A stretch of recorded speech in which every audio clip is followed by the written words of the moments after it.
देखिए अब तक की वीडियो में हम लोग पढ़ चुके हैं about wavelength, amplitude, time period and frequency of the sound wave. इस वीडियो में पढ़ेंगे speed of the sound wave के बारे में। तो उसके लिए सबसे पहले डेफिनेशन पढ़ लेते हैं।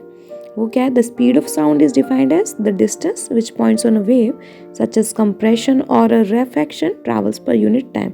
पर यूनिट टाइम में जो भी डिस्टेंस हमारी साउंड ट्रैवल करती है, किसमें? कंप्रेशन और रेफ्रैक्शन करते वक्त, उसी को हम क्या बोलते हैं? स्पीड। इसको समझ लेते हैं with the help of a diagram.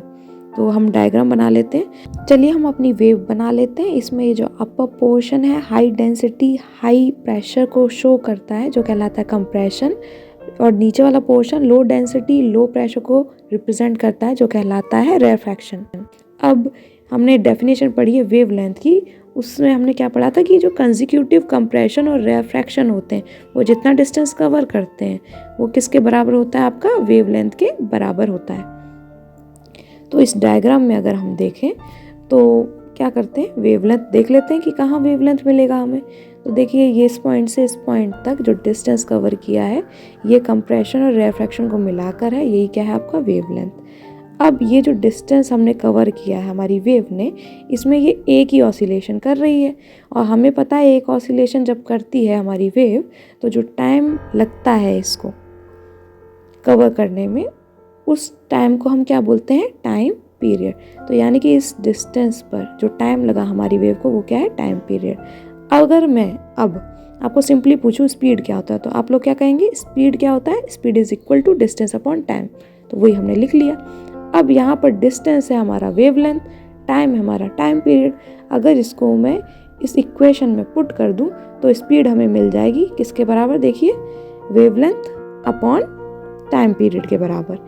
इसको अगर मैं सिंबल्स के फॉर्म में लिखूं तो क्या मिल जाएगा हमें? v is equal to lambda by T. तो ये एक तो हमें क्या मिल गया? एक फॉर्मूला मिल गया स्पीड का, स्पीड ऑफ साउंड का। अब दूसरा देखिए, हमें पता है फ्रीक्वेंसी क्या होता है। फ्रीक्वेंसी किसके बराबर लिखते हैं हम?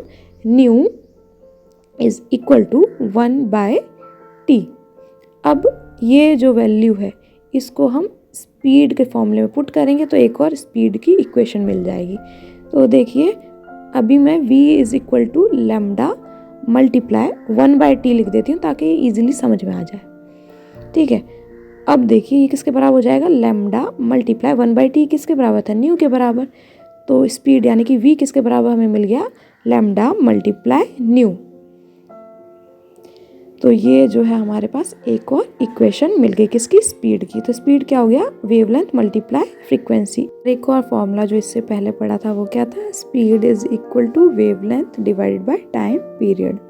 बाकी आप जानते ही हैं स्पीड की ऐसा यूनिट क्या होती है? मीटर पर सेकेंड।